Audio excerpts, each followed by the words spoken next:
Clippers and the Suns, man. Clippers and the Suns. That was a game last night. If y'all were tuned in, all right. Obviously, that's one of the predictions so far that Dave had wrong so far. Me Because it's too. not Me a too. game about the series. I happily picked the Clippers. Of course, we I'm know. really invested into the series, man, because of that heated debate. I'm really invested into the series. All right, I'm invested into the series, man. I'm like, I had Hey, Blaze. First, I'm like Joe, Blaze, man. we all are invested in that series. Hey, like here, Blaze, like Blaze, I'm rooting for y'all to win, man. But like, it's so sad you just had to be a Laker early in the season, bro. Like, you just had to be a Laker. But let's talk about that game now. I'm gonna kick this one off. So now I know we say Russ in the comments, right? Russ played well, I would say, in moments. Let's say that. He got to play better though. He shot poorly from the field. I mean, he had some bad turnovers, some really bad turnovers. I don't want to say a lot about Russ, but Kawhi Leonard, man. What did I tell y'all? I say I trust Kawhi Leonard and I trust Ty Lue. And Kawhi Leonard could go toe to toe with anybody. I played KD and Devin Booker. I played both of them. He bro, don't listen. I'm not saying he's good. This player. I said it before, and somebody tried to kill me. I'm not trying to say he's this player, but doesn't he remind you of Michael Jordan? How he play? Don't lie, y'all. Don't he remind y'all MJ a little bit how he plays? The man is very patient. He's very go ahead. Go ahead. His game, yes. That's what I'm saying. Like it looks like Michael Jordan. Not But saying he's Michael Jordan. Like the way he acts, no. But his game, yes. Guess what's wrong? His game, I see what you're saying. like he's very patient. He's lethal at the mid range. He get to his spots. He don't force shots. Like he don't take bad shots, and he's really efficient, man. So look, people. I told y'all, people been taking it the wrong way. I'm not saying he's Jordan, bro, but Kawhi Leonard. One thing I like about KD, and this is what I'm worried about the Suns, y'all. They don't have depth. It showed yesterday, and they don't have defenders. Who was checking Kawhi Leonard most of the fourth quarter? Kevin Durant. I've never seen Kevin Durant guard the best player the whole fourth quarter. That's a problem. Not saying KD's a bad defender, but that just tells you the defensive depth they had on the wing. So that's a problem. And what it does, it wears down KD on the defensive side. Because Kawhi Leonard, man, he's going to get his shots. He's going to get his shots regardless. I like how D-Book played defensively. I mean, he was hustling. He played like he really wanted to win this game. Like I said, Ayton, he's not gonna get enough touches, and it's going to affect him across the game. I said that too. He's going to be that third wheel out. He's not going to get enough touches, and fourth wheel, matter of fact, because he'd be 3 there. Fourth wheel, he's not going to get the touches he wants, and his morale is not going to be up, and he's not going to be playing as hard as he should be. And it showed yesterday also. All right. So, and my last point too, the Clippers depth in shooting. Yeah, that's what it does. All right, they got multiple. Paul George, what he brings to the table is shooting and his point guard ability and defense. Don't forget he can run a slant route too. Throw that out there. Okay, I get it. All right, hey, that's another topic, man. We're gonna have a debate on that one. So they got shooting still. They have multiple people who can play point guard, and they got defenders, so they can still defend. Like I said, throughout the year, statistically, they didn't look good defensively, but it's a playoffs, baby. The Clippers can play defense. All right, so I got the Clippers beating the Suns, and I'm sticking with that. Got stuff falling down over here. Yeah, you all right? Don't break nothing over there, Joe. Hold on, I'm trying to see if I Hey, you about to break records. Uh-oh. What's that? Man, that's crazy. I had to. You see how that fizzled? It just fizzled out. Because that's what's gonna happen with the Clippers. It's just gonna fizzle right on out.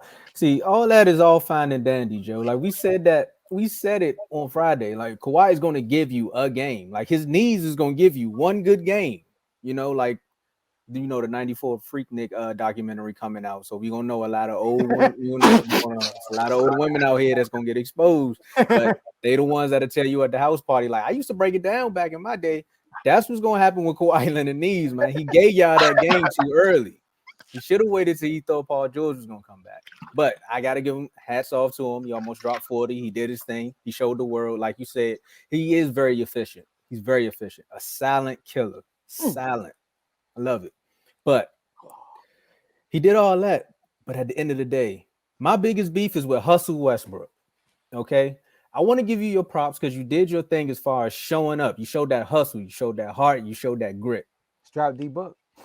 He did all this with a red, white, and blue jersey on. But a couple years ago, I needed the same energy when we played the 76ers. That same energy. I'm sitting up here watching him, and I'm like, bruh, what's going on here? 3 for 19. You know, that's a Russ game. You know, he gonna give you something like that. But I sat back, I thought about it. I said, oh, KD's not on the other side. That's why. He only playing hard because Kevin Durant is on the other side of the court and he got something to prove. He's still hurt about him leaving. He's still upset about that. Did you see that them games that it came down to like the last 2 minutes, that last play where I'm gonna talk about this guy too, where D Book had the ball and he was just trying to do too much. Like at some point in the NBA, like there's rankings. We talk about tiers all the time. We had a full episode about the debate on what tiers people are in. And Devin Booker, you're not in Kevin Durant's tier. Why does he have the ball trying to make a play when Kevin Durant is right there? This is the second time I've seen Kevin Durant on a team where someone has the ball and it should be in his hands. Like Kyrie can make plays, of course. Devin Booker can make plays, but it's just moments. There's certain moments where a star needs the basketball, and it was that moment. Russell wasn't gonna make that play on Kevin Durant. I'm not gonna say that. I'm not gonna say that because he's making plays all day. I'm not gonna say that. However, just the intensity of that moment, Kevin Durant probably wouldn't allow that to happen the way D Book did. And it just seems like people be in a huddle. Matter of fact, I'm not even gonna say it seems like people. Kevin, step up, bro. I know you want to be a good team. There you go. You want to be a good teammate and all that, but step up, bro. Like, nah, stop that. You got to be like, look, bro, I know I'm just getting here, but we need to win this game. And I need to prove it to myself and people that, look, bro, I can take over when it's time to take over. All that, call the play for him because he's going to be, no, bro, no. Who was checking him on that play? I got to go back and remember. But it was somebody that shouldn't have been checking Kevin Durant in that moment. And you probably could. Go ahead. It might have been. Sorry, Dave, before you go in. KD told him. Devin Booker looked at KD and he was like, go ahead. KD was like, no, do your thing. That's what I'm saying. Stop I'm that, like, man. come on, Kevin Durant. And that's one of my issues with them right there. KD not taking the front seat. Stop that. But yeah, Russ, look, 9 points, 11 rebounds, 2 steals, but you got 99 points in heart. I'm still mad. I took one away for that 76ers series. I'm mad about that. We could at least won 2 games. Westbrook playing hard because he playing under Tyloo. Told you he's a perfect coach for Westbrook. Oh, perfect coach. Go ahead, Dave. You can say what. I'll say it when we reconvene. Yeah. I'll say this first though. KD, you can't not take any shots in the third quarter. You can't do that. You got to do more than that, man. You're Kevin freaking Durant. Bleeping. You have to take more shots than that. Yeah, you got 27, but come on, man. You were due for 30 in that game. You were due for 30 and more in that game. You definitely could have. You should have took over.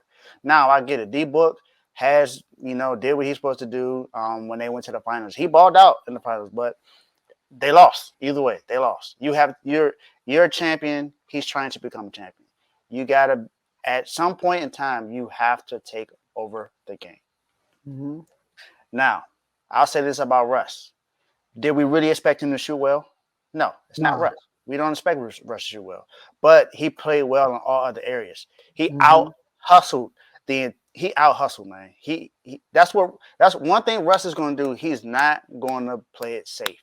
He's going to play hard every single play. Every minute, every second, he's going to come out there and play his game. Did everything else he was supposed to do. He played. He got rebounds. He got assists.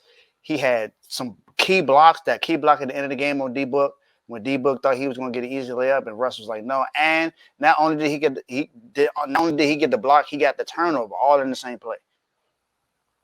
So he did what he was supposed to do.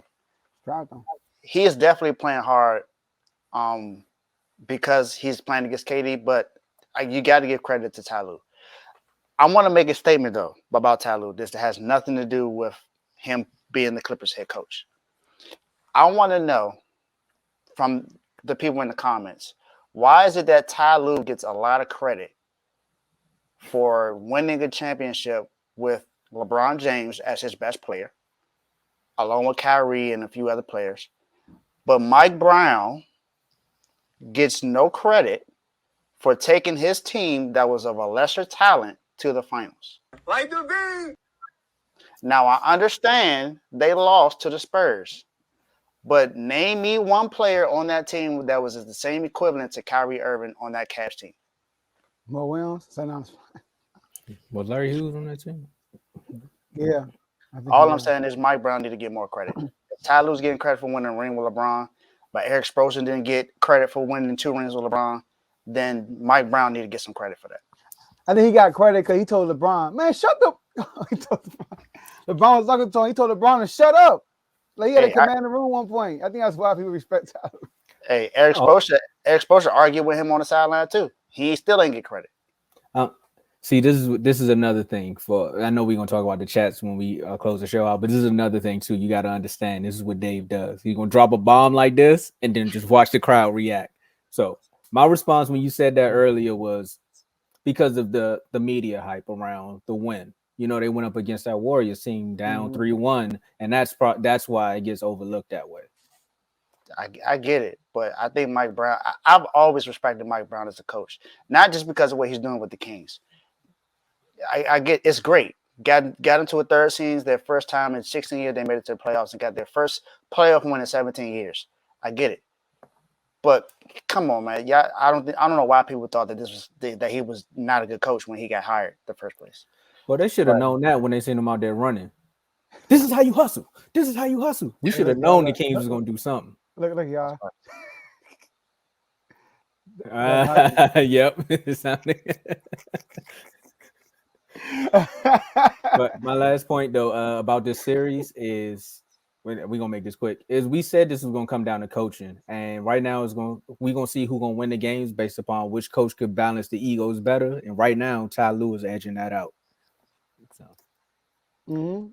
Yeah, Ty Lue a good coach, man, and the Clippers got depth, man. They got too many weapons, man. They can rotate through, and that's what you need in the playoffs. When somebody is off, they got somebody else. Come on. Batum, you ain't ready? All right, come on. It's good. You got Bone Hollins. Come on, let's go. Eric Gordon, come on, let's go. They got all these different weapons. You know, so I got the Clippers. I got Kawhi in the claw.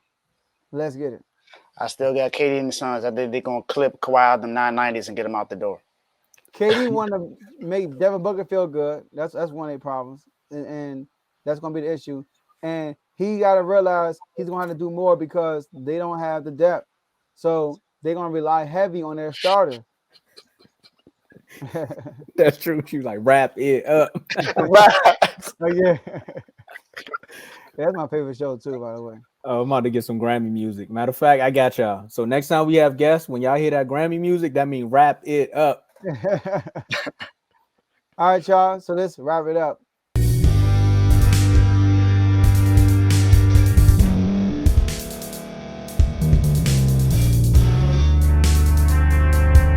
Thank you for staying to the end. If you're watching this on YouTube, please like this video, subscribe, and also hit that notification button so you can be notified next time we put out a video. If you're listening on any podcast platform, subscribe and hit that notification button, y'all, so you can be notified we put out another podcast audio. And last but not least, hit that share button. No matter what you're listening to or watching it, hit that share button and send it to somebody that you know that would love to watch this episode you just listened to. So once again, thank you for staying to the end, and we'll see y'all at the next episode.